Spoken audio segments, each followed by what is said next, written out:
When the parents of this morning's guest sent her off to boarding school at age 13, she never got her high school diploma.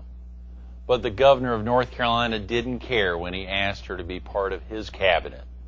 Meet Dr. Gwynn Swinson, coming up next on Carolina People.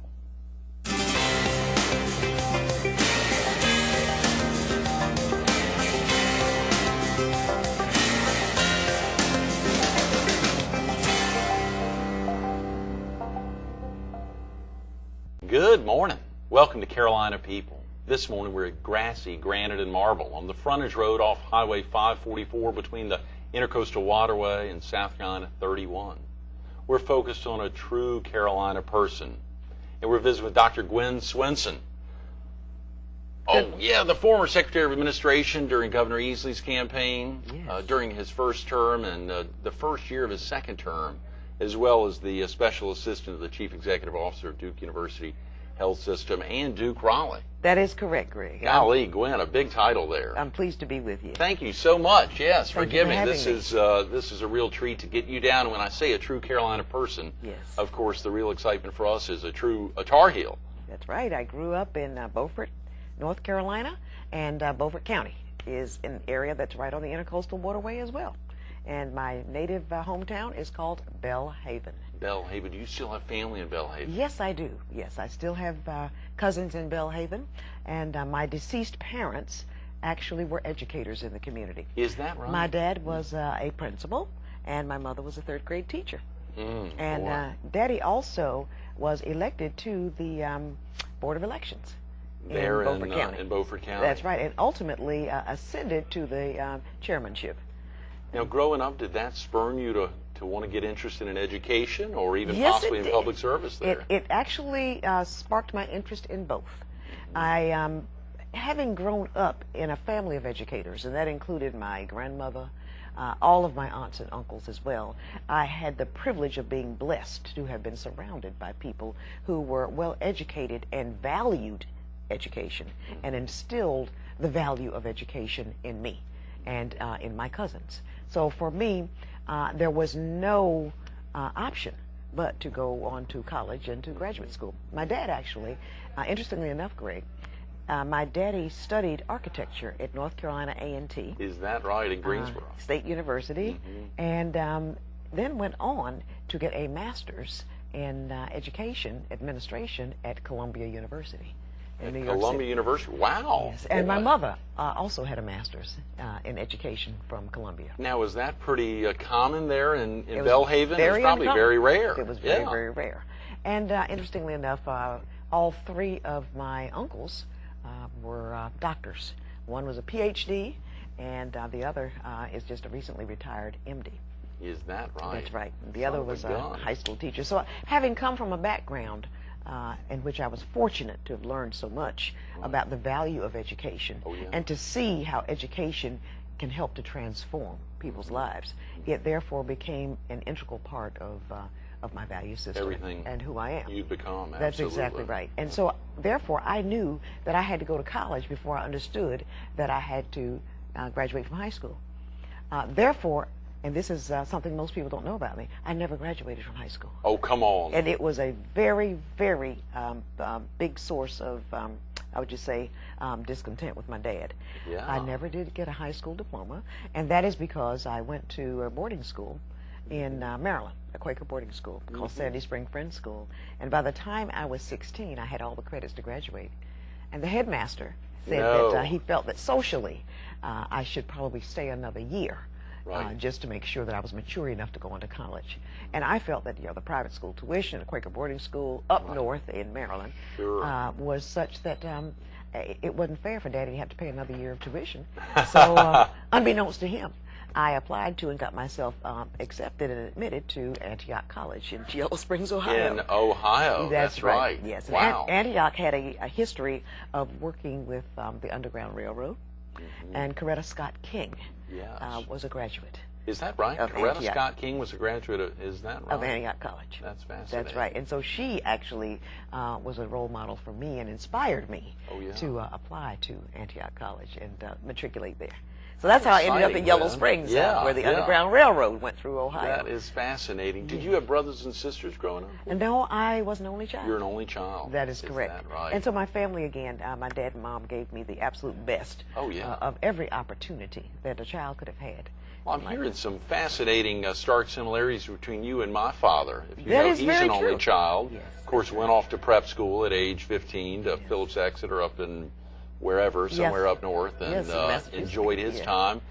I can't say he didn't get a high school degree, but I know he had skipped 3rd, 8th, and 11th grades, and so he would have been in the class there at Durham High School, and then later, of course, up at Exeter. There are actually some very distinct similarities in your dad's and my upbringing. Absolutely. And he, of course, is one of my personal and professional role models. I think he said it's the other way around, Gwynn. I think you well, I'm honored. You to him, very I am definitely. honored and flattered. Well, we'll get into some of that a little later today, and hopefully, if you're willing to come back, obviously it was a big trip, and we'll talk more about your deep triangle roots now in just a minute.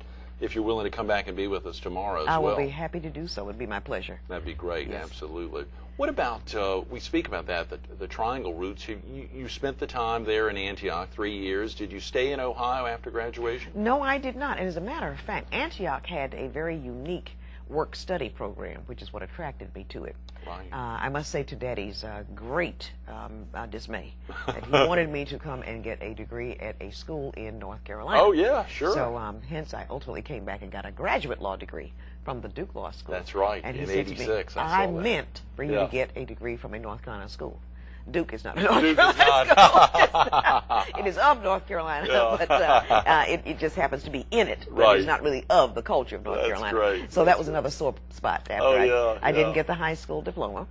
And but on the other hand, obviously I graduated college and went on to Antioch Law School in Washington, D.C. So that's how I left Ohio, Greg. Yes. And I went immediately into law school and did the 3 years there and graduated at the age of 23 from the Antioch Law School. It's hard to believe now I have been a member of the bar going into 32 years. Wow, I wasn't going to date you there by saying how many years that was. Been I've almost got to 32 ask you, years. I hate to ask you, what year did your father pass away?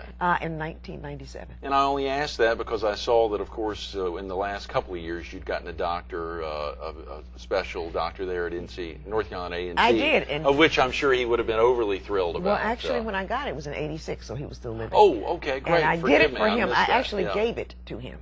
I had it framed and gave it to him. Wow. And he kept it with him until he passed.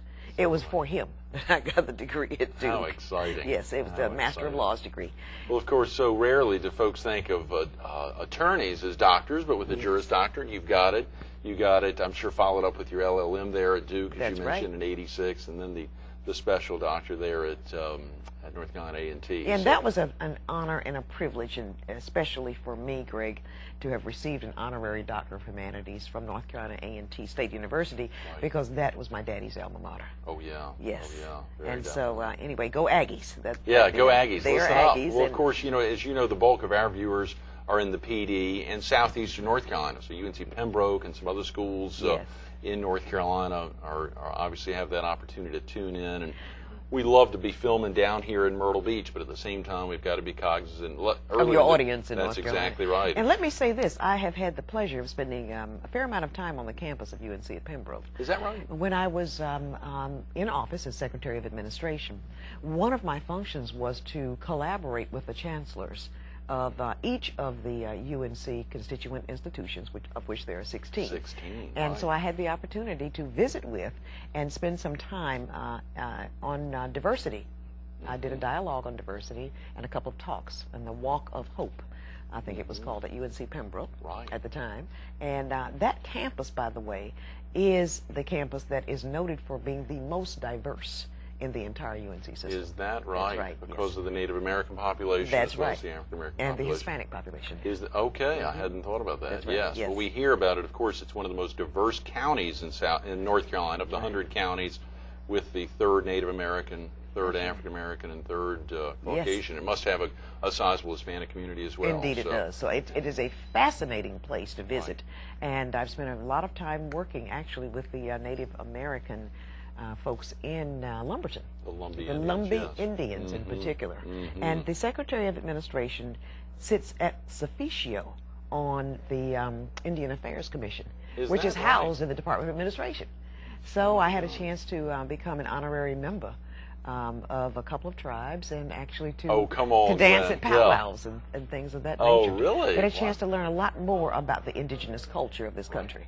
It's amazing what the span of duties entailed when I worked as Secretary of Administration. Yeah, very definitely. Let's talk. Of course, we're fast forwarding a little bit from essentially getting your law degree there at age 23 from Antioch when you were there in Washington, all the way to virtually the present, 5, 6, 7 years ago when you took over as Secretary of Administration. But let's jump into that. What was that like, and how did you? Is that something you pursued, or is that something that Governor Easley pursued you for? Yeah, actually, it was interesting. I worked with Governor Easley for the 2 terms that he served as North Carolina's Attorney General. Okay. And during the course of that time, we had a chance to work together very, very closely. I actually did a fair amount of speech writing for him. Really? In the early part of his 2nd term. And he was very, very, I think, how would you say it, very much a person who influenced my thinking and my way of speaking in public. For example, and this is just a sidebar, but your viewers may find it interesting. The governor helped me understand that the attention of the public in today's world of the internet and with so much media going on is that the public's attention is limited pretty much to the length of a soundbite. And so therefore he taught me in writing for him not to go on and on and on, as lawyers would tend to do, and to overspeak in writing his talking points. Right. So he wanted clear and crisp sentences. And relatively short, and yes. Very, very good for him. short. Well, he sounds like an English teacher, though. I mean, that's oftentimes English teachers would push for shortening your sentences. I know in proofreading the Herald on Wednesdays, yesterday, we go through those efforts of trying to cut down some very long run-on sentences of certain writers for the paper, and oftentimes it's easy, sometimes it's very difficult to do, so I'm sure that was tough. Well, it came in handy, you see, when he ran for re-election for the 2nd term as Attorney General. I started working with him on these talking points and so forth and so on. And I took on some special projects for the governor. At that time, we had a rash of church burnings in the South, here in South Carolina as well as in North Carolina. And I established a task force at his request to look into this basically racial hatred and the hate crimes that were going on. And these were all churches of They were churches primarily of people of color. Right. But some of them were not. There were a couple of synagogues as well. And so these hate crimes were obviously intolerable. As then Attorney General Easley said, we have zero tolerance for this type of racial hatred. So we formed a task force and worked at North Carolina Central University to bring together pretty much a summit. And this was a summit of the clergy, interdenominational clergy throughout the eastern part of the state where this was going on. And we had a few pastors actually from here in South Carolina who joined us. And that was the first time I had an opportunity to work on the campus of North Carolina Central University in the Triangle. Yes, where of course, you're in Durham, where a lot of folks know. And where you grew up. Absolutely, and still have deep roots. And of course, you know, my 2 brothers and 2 sister-in-laws are there in Durham and love it. And it's a great area. But that's also where Governor Easley got his law degree. Interestingly enough, I'm glad that you pointed it out. I met Governor Easley right after he graduated from North Carolina Central's law school. Is that right? And he refers to himself as a very proud legal eagle. Good for him. The Eagles are the mascots for North Carolina Central. He is also particularly important for our viewers at, I believe, a native of Brunswick County, or spent a good bit of his life in Brunswick County. Started his career as the district attorney for Brunswick, Columbus, and Bladen counties. Son of a gun. Well, that's a great connection for part of our signal, the Fox 43 or Fox TV signal, is strong into Columbus County, obviously to a good degree into Brunswick County, 2 very large counties. And of course he has a home there too. And he has a home down there as well. That's right, Southport. What a great connection, yes. But not to cut you off, but please get back. Let me share this with you. I met Governor Easley shortly after he graduated from NC Central's law school, Right. and we were studying for the bar exam. I came down from Washington after I'd graduated from Antioch Law School Right. in the bicentennial year of 1976. Is that right? Yes. You haven't been down here continuously since '76, have you? No, I went back to the U.S. Department of Justice, Right, where I met right. your dad. That's right, in and then D.C. came back. And Well, came we'll get to after that, 5 years, and then came back to Duke. Sure, sure. But let me tell you this. So when I met Mike Easley, we were studying for the bar exam, and he was a person who had distinguished himself among his classmates and schoolmates at NC Central's law school because he was one of the first white students to integrate an historically black school. Is that right? Yes. I did not know that. I So- would have thought there'd be a lot more before that. Not at that time. In the 70s, Okay. the first Caucasian students matriculated at NC Central. Right, Yes. right. So hence he was on the cutting edge of desegregation himself. That's Because fascinating. the HBCUs, for the most part, were fairly closed. Well, North Carolina Central has both a very high passage rate, I believe, in the North Carolina bar. High bar passage One rate. of the highest. It and Campbell have gone back and That's forth, right. I believe. Much stronger than Duke, much stronger than Chapel Hill, stronger than Wake Forest. And it has the only night school Is that right? between Washington, D.C. and Atlanta. Son of a gun. On I the did East not Coast. know that. Right. I did not And know sometimes you ought to get the new dean, Raymond Pierce. Oh, Raymond, we've talked about getting the down. show. He also sits on the board of the Center on Law Ethics and National Security Exactly. at Duke, which I joined back in '97, and Yeah. he followed in the previous dean's footsteps, who followed in the previous dean's footsteps at North Carolina Central. And of course, Dean Wegner was on there formerly, and Right. and And had a the- lot of great deans. And one of the former deans is my former husband, Is Percy that right? Looney. Oh, Percy Yes, I Looney, was- of course. right. Fascinating. Yes, I was Wow. married to the dean of the law school at NC Son Central of a for gun. many years, and Golly. he was a member of the faculty. We remain good friends, and he's a good friend of your dad's as well. Yes, that he it's is. Interesting how these connections all sort of happened over a period of years. Well, we have got so much to get into, Gwen. I hate to say it, time is flying. We've only got 7 or 8 minutes here in Right. today's interview. But, Yes. we get back to, let's get back to that early stage of getting out of law school. And so you were coming down here. You came down to Came North down and I Carolina. studied for the bar exam. Right. That's what I said. I met Easley, and people said this guy's going places. He's got a personality that's effervescent. He seemed kind of goofy to me, actually. Really? Yeah. I mean, he was funny and he was witty. Right. But we were studying for the bar, and we were all under pressure. So Right. when I say goofy, I mean we were just very, very almost like deer in the headlights. Oh Yeah, my gosh, yeah. how are we going to get All through this? y'all, yeah, All of us, and yeah. so we did. But what struck me was his compassion. Mm-hmm. And his willingness to take time to talk with people and how well he connected. Right. He had charisma. Oh, yeah. In any event, so I took the bar. I passed the bar, fortunately, and Right. went to work at the U.S. Department of Justice in the Civil Division. Okay. And one of my top bosses was a man named Togo West. Mm-hmm. Togo was, I think at the time, the Deputy Secretary under the Attorney General Of the Department of Justice. Right, right. And Togo introduced me to a gentleman who was serving as the Chief Judge of the United States Court of Military Appeals. That's exactly right. And What that used was to be your called COMA and has since changed the name to the Court of Appeals for the Armed That's Forces, right. but we still But think of at it that as time, the Court of Military it Appeals. was Court of Absolutely. Military Appeals Yeah. in the day in which time I met your dad. Right. So that time I was 20-something. Oh, yeah. I was Yeah, quite I like young. it. I like it. And I did have a chance to visit with him in Chambers. Yeah. And he took an interest in me because of the fact that I was a Your native Tar North Heel Carolinian. connection, of course. And yeah. he asked me had I thought about returning home at some point because he thought the state could benefit from having someone with my background Oh, yeah. in civil litigation, so forth and so on, Absolutely. to return to the state. And had I thought about Duke Law School? And I said, well, my father always wanted me to get a law degree from a North Carolina school. And he says, well, I don't know if he'd consider Duke a North Carolina school either. But if you're interested, I'll Yeah. introduce you to the dean. So your dad ultimately introduced me to Paul Carrington, who was then Okay, serving as sure. dean of the Then law dean, school. yeah. And Paul and your dad, Robinson, helped me come back as a Bradway teaching fellow.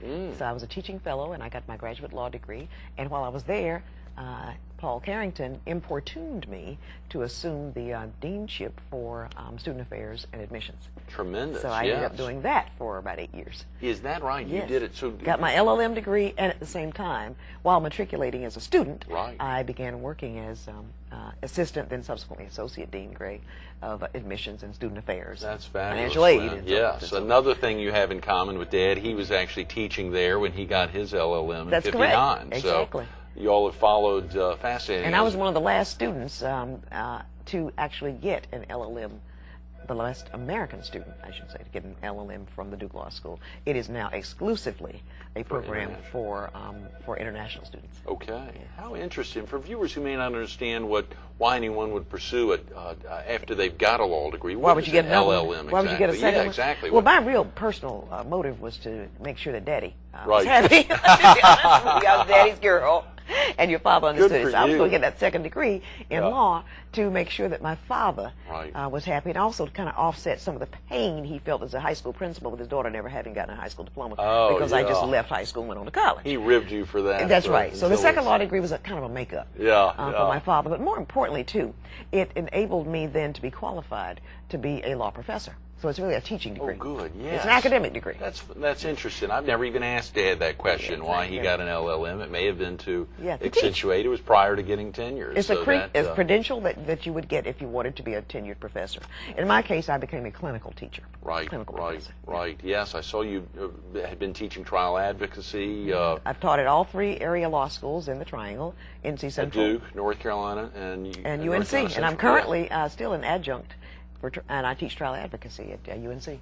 I've been on leave for the last couple of years while I have transitioned to Duke Medicine from Right. the governor's cabinet, but I do teach trial advocacy. I think I also saw, Gwen, not to cut you off, UNC's that law you're center. on the University of North Carolina Greensboro's Board of Trustees. Yes, I Boy, am. well, so you Yes. are still traveling a lot. I'm Gwen. very, very much engaged and interested in the continued success of the UNC higher education system, Right. and under the leadership and the watch and stewardship of President Bowles. I Right. believe that things are beginning actually to grow even faster and to expand with our ever-increasing population. The 16 schools have a real connection throughout the state. I mean, they are in right. key areas of the Yes. of the 100 counties. They've got a real presence throughout right. and really make a difference every day. And we are very fortunate in North Carolina to have such an outstanding system for higher education in public schools as well as, of course, privately. Mm-hmm. Wake Forest, Duke. so Of forth, course, Campbell. absolutely. Davidson and some other great schools on the western part of the state. We've got about 5 minutes. Let's focus a little more on your tenure as the Secretary of Administration, and then tomorrow we can get into a number of things Right. as well as part of your upbringing, Sure. Gwynn. But when having known now Governor Easley, and when y'all were studying the bar together, how did y'all get reconnected Good question. in this position as Secretary of Administration? Very, very good question, Greg. When I left North Carolina upon passing the bar exam, and I went back, as I told you, to Washington to practice in the Civil Division of the Justice Department. I stayed there for 5 years. Okay. Then I transitioned, with your dad's help, to North Carolina and went back to Duke. Right. After serving at the law school for about 8 years Right. as Associate Dean of Admissions and Student Affairs and so forth and so on, I took a sabbatical with my husband at the time, who was serving over at the law school Right. at Dean. NC Central Mhm. as Dean. He got a Fulbright teaching fellowship, and we went to Japan Is that for right? a year. Took the To kids. Japan, yeah. Took the daughters, the 2 Y'all daughters. have, and I'm sorry I hadn't asked that earlier. Y'all have Jamil and Robin. our 2 daughters. girls, yes, So we yes. took the girls, scooped them up, put them in international school, and we lived in Kobe, which is Wow. somewhat similar to San Francisco. It's on the west coast Uh-huh. of Japan. And so we lived there for that period of time. And that was in 1992, I guess, when there was an election going on. Well, I did vote by absentee ballot, but on the other hand, I was not in the country. Upon reading some of the newspaper headlines over in Japan, I learned that a man named Mike Easley had been elected as North Carolina's Attorney General. Right. I thought, my goodness, I know Yeah, this guy. I know that guy, yeah. And I was really impressed with him in 1976. Isn't it funny how things, you ever Yeah, know how full things circle. might come full circle? So when I returned to the country in 92, I talked with Easley's transition team, and ultimately they decided that they didn't have enough positions, and so I was not hired by them. And unbeknownst to Mike himself, I took a job at the very lowest level of, I guess you would say, career lawyers in the Right. department, and I came in as what they call an attorney 1, which is a junior level attorney. Mm-hmm. Climbed in on my belly, and I actually did represent the Medicaid program for North Carolina. Is That's that how I got an right? interest in health law, Wow. because I was the state's lead Medicaid lawyer for a year or so, and along with social services. And so that's how I ultimately ended up getting to know Easley again professionally. Sure, But sure. I took a job working on his team and staff before he even knew I was there.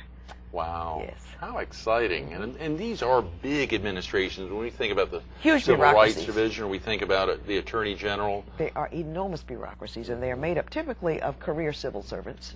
And these public servants, I would say, serve at financial, I'd say, peril almost, because the salaries, quite frankly, don't in any way compare with, as you know, what the private sector offers. Sure. But by the same token, it is good work. Right. It's important work.